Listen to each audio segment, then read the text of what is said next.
Shalom, giving all praises, honor, and glory to Yahweh, Ba'ashem Yahweh Shai, Ba'ashem Rakakwadash. Giving double honors to the apostles and elders, a great millstone, and salutations unto the elect. It's your brother Barack Abar from the GMS Miami Camp. And this is in transit. And what I want to speak about is, what happened at IUIC. They made a video about it, so they put it out there on the topic of adultery. And it's, to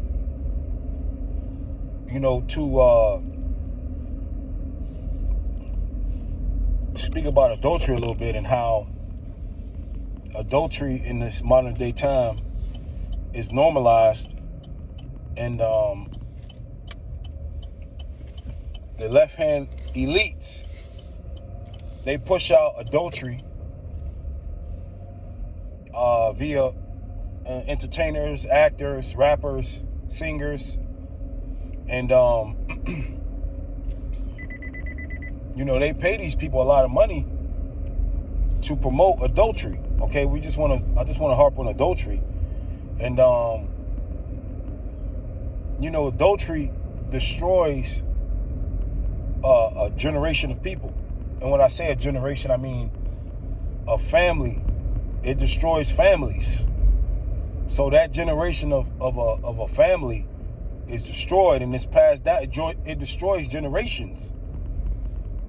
It could destroy generations. What I mean by that is, if you were like, let's say, that guy that committed adultery in IUIC, if him and his wife had a child and they were living together, and that man went and slept with another man's wife, and in modern day times she find out, all right, or in the ancient world, if you got found out, you got put to death. And that would lead to what? Children growing up without fathers. And what happens when children grow up without fathers? All right, it's statistically proven that when children grow up without, especially young men, especially men, that when young men grow up without fathers, they're more prone to go to prison. They're more prone to these different mental illnesses, these different depression, peer pressure. They're more prone to them being in the system. And that will, and once they are all in that system, that could destroy a person, man. So adultery is not just it's wrong on all angles, of course, but there's lingering effects to adultery. And now you have a whole society that has normalized adultery, especially in our, what they call, community. All right, they have engrafted adultery into their culture. And this is why you see single mothers. And this is why you see the so-called black man and a Latino man filling up the prison systems. Because of course, curses. But adultery leads to that too. Okay? Adultery leads to that. When a woman cheats on a man,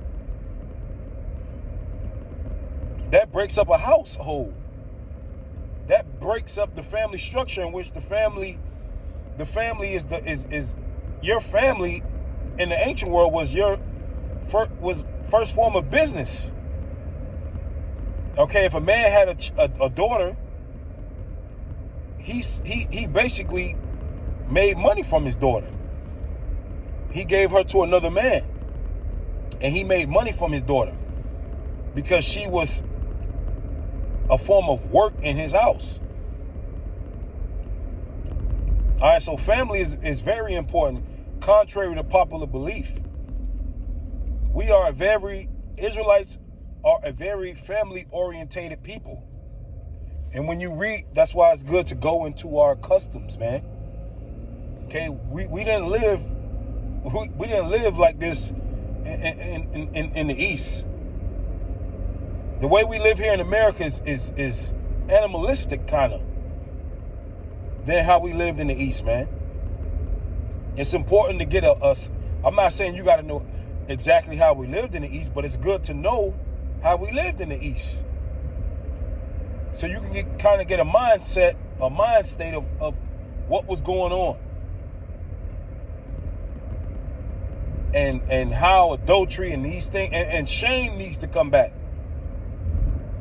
Okay, and it's good, for some of you might be saying, Bishop Nate, and shame needs to come back in our culture. When someone got stoned to death, that was a form of shaming. You were dragged out to the elders and stoned to death. That's a part of shaming. Shaming needs to come back. Those two individuals that were at IUIC need to be shamed. Okay, now I'm not saying that they should be put to death. Okay, that's up to Yahweh Bashim Yahushai, and we couldn't do that anyway in this society because the so-called white man allows adultery in his society. There's no penalty for adultery in his society. All right, but shaming that's a damn shame. The Lord, when he died on the cross, and according to Revelation chapter 5, he unloosed the seals to the book, died for us and our sins, for you to wake back up in a whole nother generation and to do the same bullshit that you were doing in the world. You just spit in the Lord's face. And this is why all you other camps, y'all, I remember when Elder Yashawama made a video about the fringes being in your mind. Y'all laughed and said, oh, the fringes ain't in your mind. You need to wear them. Those niggas had fringes on, man, when they did that. Y'all laughed at Elder. I keep receipts. I'm keeping mental receipts. How they say, oh, they say the fringes is in your mind. They not keeping the law. You got niggas we told you niggas with fringes on. And it's not a laughing matter. But I'm laughing at the fact that you niggas are boasting in these fringes and doing these abominable acts. And we told you guys that at window shopping, we told you. Y'all don't listen. Adultery, and this is just what's been caught. Imagine what ain't been caught. All right, this is, the scriptures speak about how Yahweh Bashim Yahushai eyes are 10,000 times brighter than the sun, man. Okay, but adultery, it kills generations, man. Okay, the family structure is broken. Now you got what? A woman left to fend for herself because her husband has committed adultery with another man's wife. Okay, that leaves a single parent household, in which, when you statistically look up single parent households, those children are more prone to being violent. Okay, go look it up. All right, so that was no laughing matter. Guys are always pushing the community. Well, one of the ways to build up a community is to get so-called Israelites together, okay, and watch them, because, like Apostle, I say, men need to be vetted. You got young men in your camp, you're supposed to be watching over those young men. Because they're young and they testosterone is raging. Sometimes you see a brother, he all hot in the ass, he all drew boy. You got to tell a brother, hey man, relax, man. You tell a brother he doing too much. Sometimes, you always out, and you brother always, horny. Hey, brother, chill. Because at the end of the day, having another wife is not wicked. But if you know a brother got a decent situation at home, and that's going, and that's going to ruin him, because in this society, you can't live alone. It costs too much. We got to use wisdom, man. We got to learn how to move with that wisdom. Now, I'm not saying you can't pop another woman to have, but hey, brother, you better be out here moving smart. Your brother might be too hot, and he might need to chill out for a little bit. And that's where, like Apostle Hall always say, leadership. We supposed to be looking after one another, because brothers see another brother. Hey, we're supposed to get one another in check. And I heard one of them deacons over there. I think Apostle Gabar made a video about it. Ayathun. He was going on a rant about Apostle Har, and he said, "Oh, I don't listen to no camps. I don't care what they got going on. I don't care. I don't listen to them. I don't care what they got going on. I don't care about nothing. I don't care." Well, the ancient prophets never said that. The prophets never did not care. The prophets were in everybody's business. The Lord sent the prophets out to go get in people's business and tell them to stop doing what they was doing. So you, sir, y'all not the prophets. The prophets never spoke like that.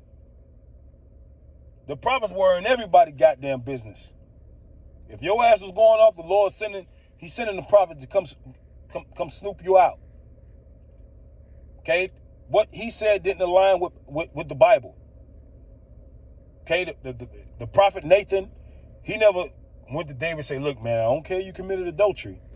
I ain't got nothing to do with that." No, that's not our heritage, man.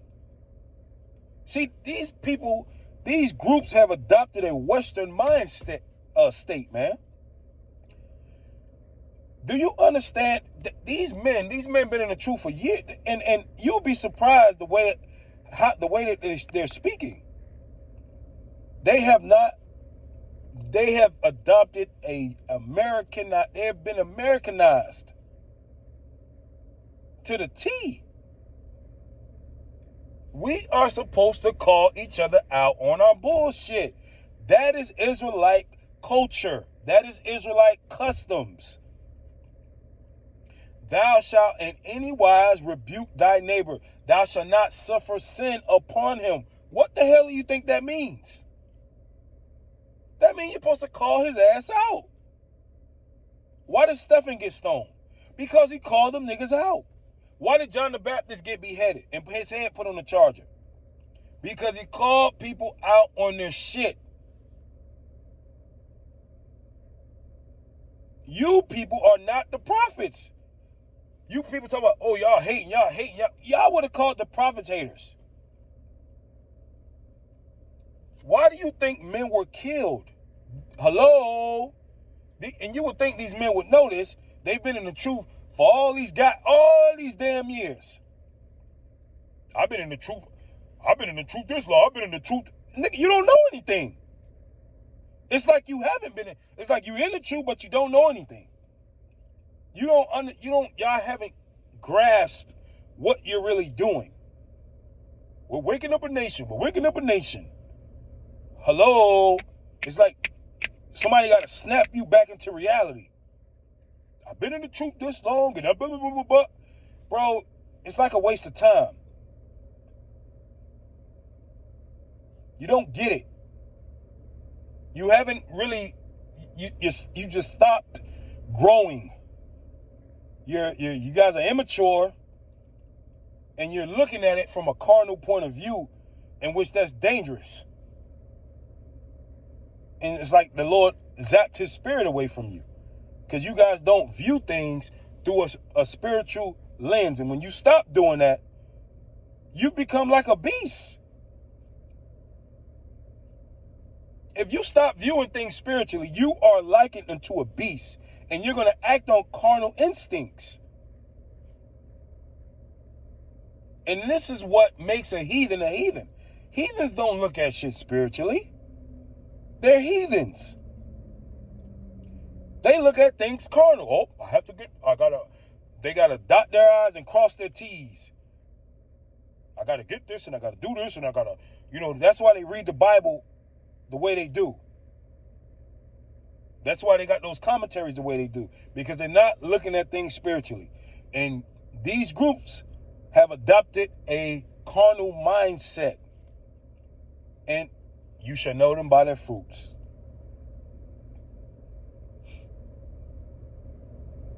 Maybe if they actually listen to GMS, they actually learn something. Put your pride to the side. Maybe you actually learn. Maybe you actually, because that money, all that money and fame, and that shit is blinding you guys, man. That money and that fame, boy, that's a mud, boy. That's a motherfucker. All right? And for us believers, man, you take these stories and these experiences and you learn from them. You learn. This is not Israelite Wendy Williams. No, this is for you to learn. And for something that you can look at and say, man, don't be like that. This ain't for entertainment. We're actually living the Bible out. Okay, so with that, Lord Williams edifying Shalom.